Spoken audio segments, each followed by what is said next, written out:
안녕하십니까. Y타임스 논평의 주북일입니다. 유시민 노무현 재단 이사장이 궤변으로 거짓 선동을 하고 있습니다. 그 입 다물어야 합니다.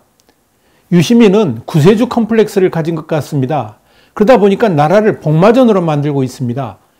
새치혀로 국민을 선동할 수 있다고 유시민은 착각하고 있는 것으로 보입니다. 철저하게 타락한 지식인의 면모를 조국과 함께 보여주고 있습니다. 유시민은 정경심 공소장은 눈 나쁜 검찰의 황새식 공소장이다 이렇게 비판을 했습니다. 유시민 노무현 재단 이사장의 억지 궤변식 발언이 도를 넘고 있는 겁니다. 유시민은 16일 날 대구에서 열린 노무현 시민학교에 참석해가지고 이런 말을 했습니다. 검찰이 조국 가족을 털듯 그렇게 다 턴다 그러면 안 걸릴 사람이 없을 것이다 그러면서 조국 사태를 통해서 우리 모두는 언제든지 또 구속될 수 있다 하는 걸 깨닫게 됐다 이런 말을 했습니다. 그러니까 조국 일가를 기소한 검찰을 비꼰 거죠. 유시민이 이어서 조국 부인 정경심의 공소장과 관련해 가지고 15번 쪼면 한 번은 맞지 않을까 하는 황새식 공소장이다 이렇게 비판했습니다. 그러니까 공소장에 기재된 15개 혐의가 모두 주식 또는 자녀 스펙 관련 내용이다 그렇게 말하면서 15번을 쪼면 한 번을 맞지 않을까 하는 생각인 것 같은데 이는 눈이 나쁘다는 뜻이다 이렇게 검찰 수사를 비판한 겁니다. 유시민은 또 탈북한 청년 2명을 강제 북송한 처사에 대해서도 언급을 했는데요. 그렇게 남쪽으로 받고 싶으면 자기 집 방 하나 내주면 될 일이다 그러면서 문재인 정부를 적극 옹호를 했습니다. 이런 유시민의 선동 아니면 말고죠.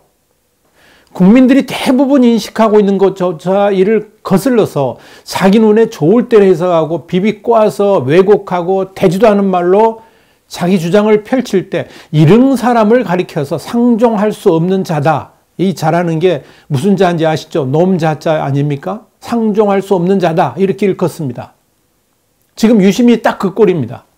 검찰은 조국 부인 정경심을 자본시장법상 허위신고 또 미공개 정보 이용 같은 14개 혐의로 구속 기소했습니다. 여기 이미 재판이 진행되고 있는 동양대 표창장 유사 사건하고 병합돼 가지고 혐의가 15개로 늘어난 겁니다. 공소장에 드러난 범죄 내용도요. 자본시장법의 2가지 혐의 외에도 어마어마합니다. 업무방해, 유괴공무 집행방해, 허위 작성 공문서 행사, 위조 사문서 행사, 보조금 관리법 위반, 사기, 업무상 횡령, 범죄수익 응익규제법 위반, 금융실명법 위반, 증거유조 교사, 증거은닉 교사, 증거인멸 교사. 원래 구속영장이 이 14개 혐의가 있었죠. 근데 여기에 또 추가가 됐습니다. 보조금 허위 수령 혐의에다가 사기죄를 추가했고요. 차명 주식거래 혐의에 금융실명법 위반 혐의를 적용해서 죄명은 3개 늘어나서 전부 17개가 적용됐습니다. 이 정도 범죄라면 일반인들은 상상하기도 어려울 정도인데도 불구하고 유시민은 국민들 모두가 그 정도 죄는 짓고 산다는 식으로 일반화를 했습니다. 도대체 어떤 국민이 정경심 같은 죄들을 자신들의 삶에 품고 산다는 겁니까? 모든 국민들이 그런 죄 가운데서 허우적대면서 살고 있다고 말하는 유시민의 인식을 도대체 어떻게 이해를 해야 될까요? 유시민의 가족들이나 주변 사람들이 그런 죄 가운데 헤매고 있어서 그렇게 일반화했는지는 모르겠지만 유시민의 그런 발언은 정경심의 동양대 PC 반출이 증거인멸이 아니라 증거보존이라고 했던 주장이 또 하나의 궤변이고 요설입니다. 요설. 그래서 바른미래당 하태경 의원도 유시민 주변에는 다 조국 일가처럼 강 큰 사람들 뿐인가 보다 그러면서 일반 국민 중에 주가를 조작하고 표창장을 유지해 대학 가는 사람이 얼마나 되나 이렇게 지적을 한 겁니다. 하태경 의원은 이어서 유시민이나 조국처럼 대놓고 유선 피우는 것도 쉬운 일이 아니다 그러면서 유시민은 요즘 무슨 최면에 걸린 사람처럼 사리분별을 못한다 이렇게 말했습니다. 이토록 사리분별 못하는 것도 지극히 어려운 일이라 이렇게 꼬집었습니다.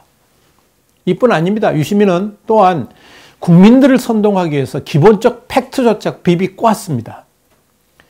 유시민이 뭐라 그랬냐면 공안부 검사가 언제 오라고 할지 모르겠다. 그러면서 검찰을 감정적으로 비난했는데요. 국민들한테 이미지가 별로 좋지 않은 공안부를 지칭한 겁니다. 그런데 조국 일가를 수사하는 곳은요, 공안부가 아니고요, 특수부입니다. 요즘에 반부패부로 바뀌었죠. 여기입니다. 국민 선동을 위해서 왜곡까지 한 겁니다. 유시민은 또 엠네스티를 비롯해가지고 국제적으로 망신당하면서 비난받고 있는 탈북자 강제 북송 사건에 대해서도 이렇게 말을 했죠. 재판하고 거두면 우리 세금으로 밥을 먹어야 하니까 돌려보낸 것 아니냐 그러면서 그렇게 북한 주민을 받고 싶으면 자기 집 하나 거기 또 방 하나 뭐 내주면 될 일이다. 이런 식으로 말을 했습니다. 이렇게 문재인 정부의 탈북자에 대한 강제 북송을 적극 옹호하는 그가 2018년 6월 28일에는 무슨 말을 했는지 아십니까? 제주도 예멘 난민 논란에 대해서는 뭐라 그랬느냐? 난민 심사에 탈락했다고 강제로 비행기에 실어서 그날에 보내면 안 된다. 그러면서 난민 신청 접수와 심사 절차를 언급했었습니다. 그렇다면 난민은 그냥 자기 나라로 돌려보내면 안 된다는 그런 말인데요. 그러면 탈북한 청년들은 안대를 하고 포승줄로 포박한 상태로 헌법상 우리 국민은 탈북자를 5일 만에 강제로 북송해도 된다는 말입니까? 유시민은 지금 예멘 난민은 되고 북한 주민은 안 된다는 참으로 회개한 이중잣대를 가지고 있음이 드러난 겁니다. 이런 사람들이 말로는 더 인권을 찾죠. 코미디 같은 일 아닙니까? 그래서 이준석 전 바른미래당 최고위원도 유시민을 가리켜서 뭐라 그랬느냐? 어용지식인이다 그런 겁니다. 어용지식인. 그러니까 요즘 유시민을 보면요, 교만한 정치 연예인의 말로를 보는 것 같습니다. 유시민의 이런 행태는 자신을 향한 수많은 눈초리들을 의식해서 정치 연예인의 교만을 그대로 보여주고 있는 겁니다.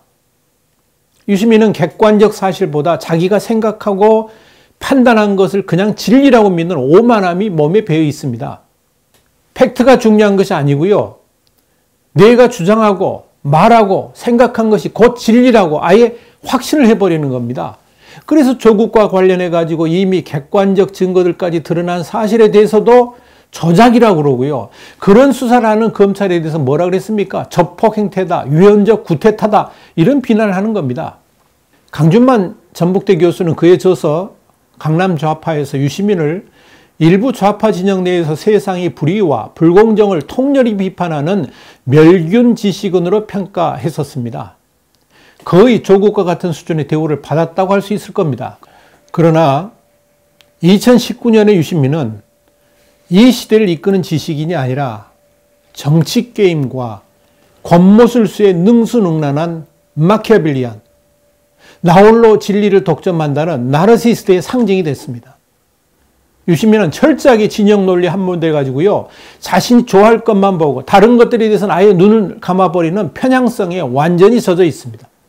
그러면서 자신의 견해와 다른 사람들, 정치적 반대자들에 대해서는 증오와 적개심을 드러내고 있습니다. 철저하게 타락한 지식인의 면모를 조국과 함께 적나라하게 보여주고 있는 겁니다. 이런 이들은 자신의 세치어로 국민을 선동할 수 있다고 착각합니다. 그래서 파렴치 유선자 조국에 대한 국민 비판마저도 돌려 세울 수 있다고 생각을 한 모양입니다. 한마디로 국민들을 우습게 보는 거고요, 하찮은 요설에 놀아날 거라고 생각하는 오만이 가득한 썩은 뇌 지식인이 만천하에 증명된 겁니다. 지금 많은 국민들이 자신에 대해 어떻게 평가하는지에 대해서는 관심도 없습니다. 주의를 둘러싼 자들이 사이비 종교의 광신도 같이 열광하고 있기 때문에 볼 눈도 들을 귀도 막혀버린 거 아니겠습니까? 유시민의 본성인 교만함에 열성 광신도들의 환호에 파묻히다 보니까 저렇게 당당하고 막무가내로 나오는 겁니다. 그런 의미에서 유시민은 그 입 다물어야 합니다. 2019년 여름을 관통한 가장 핫한 단어가요, 조국스럽다라는 신조일 겁니다. 대한민국 온통 혼란의 도가니로 빠져들게 만들었던 조국 행태를 빗대어서 하는 말이 바로 조국스럽다입니다. 이 조국스럽다는 말을 한마디로 해석한다면 아마도 이렇게 정리할 수 있을 겁니다. 말과 행동이 180도 다르고 스스로의 말과 행동에 대해서 부끄러워할 줄 모르는 그런 사람들, 이걸 조국스럽다라고 정리할 수 있을 겁니다. 그래서 조국스럽다는 소위 정의와 공정을 부르짖으면서도 온갖 위선과 추태로 가득한, 그래서 가장 정의롭지 못하고 전혀 공정하지 않는 진보의 민낯을 대표하는 단어로 등극했다고 봐야 할 것입니다.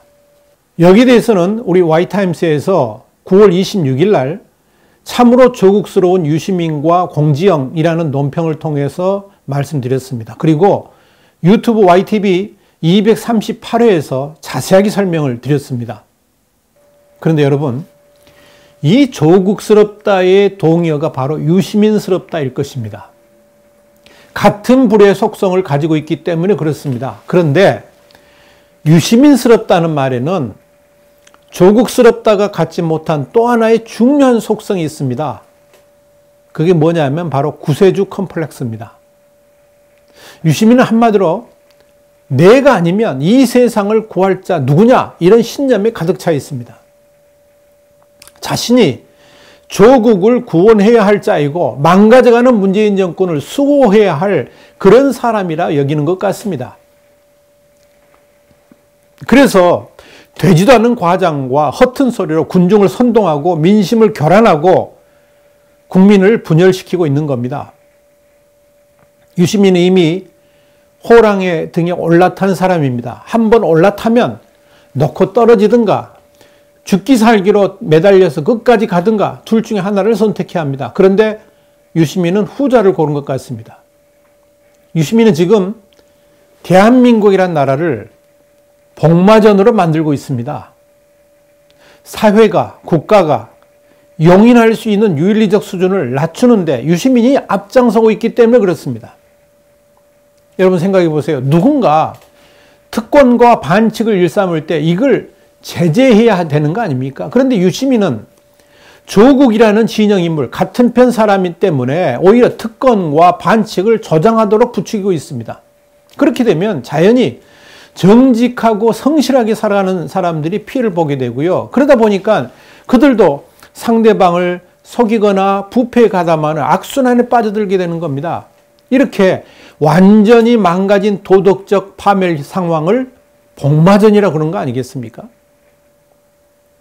이런 측면에서 유시민은 대한민국의 도덕성을 파괴하는 핵심 인물입니다. 유시민의 논리라면 지금 교도소에 갇혀있는 대부분의 사람들이 다 풀려나야 합니다. 노트북을 사무실 바닥에 숨겼다고 그래가지고 증거인멸 혐의로 구속된 삼성 바이오로직스 관련자들 당장 석방해야죠. 그렇지 않습니까? 도대체 유시민이 추구하는 정의와 공정사회는 무엇을 말하는 겁니까?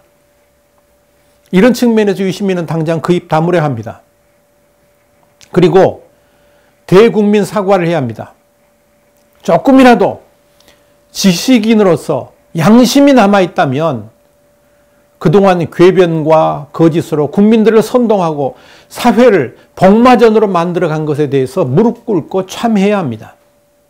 그것이 유심히 앞으로 남은 인생을 조금이라도 보람되게 사는 방법일 것입니다.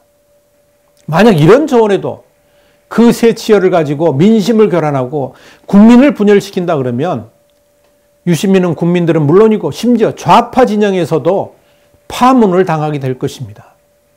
분명히 경고를 합니다. 오늘 Y타임스 논평은 유시민 노무현 재단 이사장이 궤변으로 거짓 선동을 하고 있다는 말씀드렸습니다. 그래서 그 입 다물어야 된다는 말씀을 드렸습니다. 유시민은 구세주 컴플렉스를 가지고 있습니다. 그래서 나라를 복마전으로 만들고 있는데요. 새 치어로 국민을 선동할 수 있다고 생각하고 있는데 그 꿈 깨야 됩니다. Y타임스 논평이었습니다. 다음 시간에 다시 뵙겠습니다. 감사합니다.